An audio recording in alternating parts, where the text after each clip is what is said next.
सिद्रा का जिस्म बहुत ज़्यादा कांप रहा था। मुझे उसको सहारा देकर गाड़ी तक लाना पड़ा। मुझे इल्म था कि सिद्रा की ये कैफियत सर्दी की वजह से नहीं थी।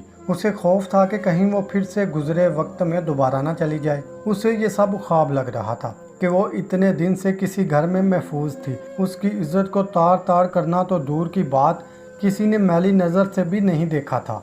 सी व्यू से खादम के घर तक का फासला मुकम्मल खामोशी से कटा। मैंने भी बात करना मुनासिब ना समझा, क्योंकि मैं नहीं चाहता था कि सिद्रा शर्मिंदगी फील करे। लेकिन अब मेरे दिमाग में बहुत सारे सवाल जूं के तूं थे। मैं जानना चाहता था कि सिद्रा इस गंदे धंधे में कैसे आई। पढ़ी लिखी होने के बावजूद ऐसी क्या मजबूरी थी कि इसे ये सब करना पड़ा, जबकि हरकत और बात करने का अंदाज उसका बिल्कुल शरीफ घरानों की लड़कियों जैसा था। लेकिन फ़िलहाल उसकी तबीयत ऐसी थी कि उससे कोई सवाल करना इंतहाई गलत था। इसलिए मैंने यही सोचा कि फिर कभी इस पे बात करूंगा। जब हम कच्ची आबादी सिद्रा की रिहाइश पे पहुंचे तो रात के 9:30 बज रहे थे। मैंने गाड़ी घर के सामने रोकी और उतरने की बजाय मुंह सिद्रा की तरफ करके उसे मुखातिब किया, जो अब भी गर्दन झुकाए हुए बैठी थी। मेरी आवाज़ पे उसने गर्दन उठा के मुझे देखा। उसकी आंखें रोने की वजह से सूजी सूजी लग रही थी, अब भी आंसुओं से भरी हुई थी। जी शाह सर, सिद्रा की आवाज़ में दर्द था। मैंने बेख्तियार उसके हाथ अपने हाथों में लिए, जो गाड़ी के अंदर भी बर्फ़ की मानिंद सर्द हो रहे थे। सिद्रा, मुझे नहीं पता कि तुम इस काम में कैसे आई, लेकिन मेरा दिल गवाही देता है कि तुम बहुत अच्छी लड़की हो। सिद्रा, जो वक्त बीत गया उस पे सिवाय अफसोस के कुछ नहीं किया जा सकता, लेकिन जब तक मेरी सांसें हैं तब तक मैं तुम्हें तहफ़्फ़ुज़ दूंगा, इज्जत दूंगा। मेरा दिलासा देने और यकीन दिलाने पे उसकी आंखों से गिरते आंसुओं मेरे हाथों पे आ ठहरे। सिद्रा ने बेख्तियार मेरे हाथों को मजबूती से थाम लिया। शाह सर, मैं अल्लाह से दुआ करूंगी कि मेरे हक़ में मेरी दुआ कबूल करे ना करे, लेकिन आपके हक़ में मेरी दुआ कबूल करे। अल्लाह आपको लंबी ज़िंदगी दे, आमीन। सिद्रा ने इंतहाई जज्बाती आवाज़ में कहा, अच्छा चलो अब अंदर चलते हैं। ये कहते ही मैंने गाड़ी से उतर गया और दूसरी तरफ से आके सिद्रा वाला दरवाज़ा खोला। वापस घर आके मेरा दिमाग बहुत उलझन का शिकार था। सर दर्द से फट रहा था। सोने की बहुत कोशिश की लेकिन नींद नहीं आई। सुबह जल्दी ऑफिस चला गया और पूरा दिन भी खाने का वक्त ही ना मिला, जिसकी वजह से अब भूख से बुरा हाल था। टाइम देखा तो 3:30 बज रहे थे। पहले सोचा ऑफिस बॉय को भेजता हूँ खाना लाने के लिए, फिर कुछ सोच के बास का नंबर मिलाया। अस्सलाम वालेकुम सर। वालेकुम सलाम शाह जी। सर जी, मैं ज़रा आज जल्दी जा रहा हूँ, कुछ काम है। ओके शाह जी, जाएं आप, अल्लाह हाफिज़। अल्लाह हाफिज़ सर। अब मैंने दूसरी कॉल गुलशन इकबाल थाने में की, जो कि तीसरी रंग पे पिक कर ली गई। अस्सलाम वालेकुम, गुलशन इकबाल पुलिस स्टेशन। वालेकुम सलाम, नवीद शाह का नंबर दें। दूसरी तरफ से पूछा गया, आप कौन साहब? सैयद मुस्तफ़ा। जी सर, नोट करें नंबर लेकर कॉल बंद की और नवीद शाह का नंबर मिलाया। ओके कर दिया, लेकिन कॉल किसी ने पिक ना की। मैं अगेन नंबर ओपन करके ओके करने लगा तो स्क्रीन पे नवीद शाह के नंबर से कॉल आती शो हुई। मैंने कॉल पिक कर ली। अस्सलाम वालेकुम शाह जी। वालेकुम सलाम जी, कौन साहब? आगे से करख्त पुलिस वाले के लहजे में पूछा गया। यार, तुम लोगों ने कसम खाई हुई है कि प्यार से नहीं बोलना। ओ मेरा जिगर, मेरा यार शाह जी तुसी। ओ दूसरी तरफ से अब नवीद शाह ने चहकते हुए कहा, तेरे SI बनने का मुझे आज तक कोई फ़ायदा नहीं हुआ। कज़न जी हुक्म करो, फ़ायदा अभी कर लेते हैं। नवीद शाह ने मानी खेज लहजे में कहा, मैंने ऐसे फ़ायदा नहीं करवाना, मिल के फ़ायदा करवाना है। मैं चाहता हूं कि मिल के नवीद से पूरी तफसील से बात करूं। ओके कज़न, कब मिलना है? शाम को चाचू के घर मिले या तुम घर आ जाना? नवीद ने प्लान पूछा। नहीं, मुझे अभी मिलना है। तुम इस वक्त किधर हो? शाह जी, मैं इस वक्त काला पुल आया हूँ, एक मुजरिम लेने थाने से। नवीद शाह ने जवाब दिया। कितनी देर में फ्री होना है तुमने? मैं निकल रहा हूँ यहाँ से, नवीद शाह ने फ़ौरन जवाब दिया। ओके, मैं थाने आ जाता हूँ, मैंने जवाब दिया। ठीक है कज़न, आ जाओ। ओके, अल्लाह हाफिज़। ओके, अल्लाह हाफिज़। जब मैं थाने पहुँचा तो नवीद मेरा ही वेट कर रहा था। मुझे देखते ही पुरजोश अंदाज में बोला, वो आए हमारे थाने, खुदा की कुदरत, वो हमसे बच जाएं, ये उनकी किस्मत। कबाड़ कर दिया शेर का तुमने। ये कहते हुए मैंने नवीद को गले लगा लिया। कैसे हो मेरी जान, बहुत दिन बाद याद किया, नवीद ने गिला करते हुए कहा। बस यार, कुछ बिजी था। हम बात करते हुए नवीद के कमरे में आ गए।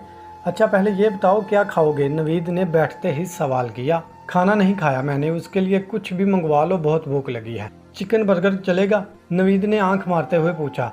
चलेगा नहीं, दौड़ेगा। साथ कोक हो तो डन, अभी मंगवाता हूँ। ये कहकर उसने किसी को कॉल की और 2 बर्गर और कोक का कहा। नवीद मेरे मम्मी के भाई का बेटा था, लेकिन रिश्तेदारी से ज़्यादा हम लोग दोस्ती को सामने रखते थे। जी कज़न, आप बताओ सब खैरियत है ना? हाँ सब खैरियत है, मेट्रोल थाने में एक काम है। हुक्म करें शाह जी, अभी चलते हैं। नहीं यार, अभी नहीं जाना, तुम्हें मैं पूरी तफसील बता देता हूँ, जब काम हो जाए तो मुझे कॉल कर लेना। अच्छा बताएं क्या काम है? सिद्रा मुझे मेट्रोल के इलाके से मिली थी, इसलिए मुझे यकीन था कि वहीद और बिल्किस का घर उधर ही होगा। मेट्रोल में एक जिस्म फरोश औरत है बिल्किस और उसका शोहर वहीद, उन दोनों को ज़रा सीधा करना है। केस नहीं बनाना, लेकिन लितर फिराने हैं अच्छे से। शाहजी उनका एड्रेस दे दें, हो जाएगा।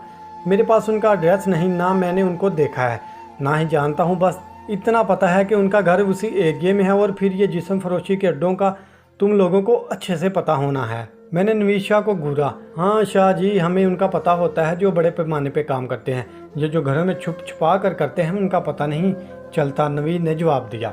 मेरे ख्याल में वो छोटी मोटी नहीं, काफ़ी बड़ी सामी है। अच्छा रुके, मैं पता करता हूँ। ये कहकर नवीद मोबाइल में नंबर सर्च करने लगा। अब उसने मोबाइल कान के साथ लगा के कहा, अस्सलाम वालेकुम बलोच साहिब। दूसरी तरफ से मुझे आवाज़ सुनाई नहीं दे रही थी, इसलिए पता नहीं क्या बोला जा रहा था। साईं ये काम है आपके साथ? ना साईं, हुक्म नहीं, गुजारिश है। नवीद अब उसे बात बताने लगा। बलोच साहिब से तुसी कोशिश करो तो बंदा ना मिले, मैं नहीं मानता। साईं मेरा ज़ाती काम है, इस वहीद और बल्किस जब बंदा आ जाए तो रोज़ मुझे कॉल कर देना। ओके साईं, अल्लाह हाफिज़। शाह जी ऐसे पता लगाना बहुत मुश्किल है, मैंने मेट्रोल थाने के इंचार्ज से बात की है, वो कह रहा है बहुत जल्द बंदे पकड़ लेंगे। नवीद तुम खुद भी इसमें कोशिश करो, मुझे हर सूरत वो इंसान चाहिए। ना चाहते हुए भी मेरी आरजू में सख्ती उतर आई। मुस्तफ़ा खैरियत तो है? कोई मसला है तो मुझे बताओ, कुछ परेशान लग रहे हो। नवीद ने बेफिक्री मंदी से पूछा। नहीं, परेशानी की कोई बात नहीं, मुझे इस बंदे से ज़ाती किस्म का मसला है, जब तुम पकड़ लोगे तो बताऊँगा। अच्छा ठीक है, जो तुम में ठीक लगे, नवीद जवाब देता हुआ हाथ धोने चला गया। मैं थाने से निकला तो 6 बज रहे थे और आंखों में शदीद जलन, जो शायद कल पूरी रात जागने का असर था। पहले सोचा खाना खाता हूँ, फिर रहने दूँ। ओके करके घड़ी घर की तरफ मोड़ी। जैसे ही बेड पे लेटा तो थकावट और जागने की वजह से नींद ने दबोच लिया। बड़ी मुश्किल से बेगम को मैसेज किया कि सुबह बात करूँगा, क्योंकि उसने परेशान हो जाना था कि व्हाट्सएप और फेसबुक पे ऑनलाइन है और फ़ोन पे भी कॉल पिक नहीं कर रहा। सुबह फजर के वक्त आँख खुली, वज़ू किया, नमाज अदा की और चाय बनाने लगा। तभी रूम से मोबाइल की बेल सुनाई दी। देखा तो बास की कॉल आ रही थी। इतनी सुबह इस गंजे को क्या मौत पड़ गई है। बास की तारीफ़ करने के बाद कॉल पिक की। अस्सलाम वालेकुम सर। वालेकुम सलाम। शाह जी कैसे हैं? अल्लाह का एहसान है सर, खैरियत। आज इतनी सुबह कॉल? शाह जी आपको 4 दिन के लिए हैदराबाद जाना है ऑफिस के काम के सिलसिले में, इसलिए आप जल्दी निकल जाना। Okay sir. Okay Shah ji, अल्लाह हाफिज़। खबीज़ इंसान, हैदराबाद जाना है, किसी और को बंदा भेज देता है। एक बार फिर बास की कुछ तारीफ। पूरे 9 बजे मैं घर से हैदराबाद के लिए निकला। सोचा यही था कि दिन को किसी वक्त सिद्रा से बात कर लूँगा, लेकिन इतनी मसरूफियत रही कि बेगम से भी बात करने का वक्त नहीं मिल रहा था। और बेगम अपनी आदत के मुताबिक मेरी जान को पीटने पे लगी हुई थी और मैसेज पे मैसेज किए जा रही थी। मुझे पता था तुम बदल जाओगे, इतना ही होता है मिस्टर शाह, दिल भर गया है तुम्हारा। मैं पागल हूँ जो तुम्हारी जान नहीं छोड़ती। पीछे तो लाइन लगी है, अब मेरी क्या वैल्यू होगी। बस ये मोहब्बत प्यार शादी से पहले के चोंचले हैं। अब तो सिर्फ तुम्हारा दिल नहीं करता मुझसे बात करने को, लगता है कोई और पसंद आ गई है।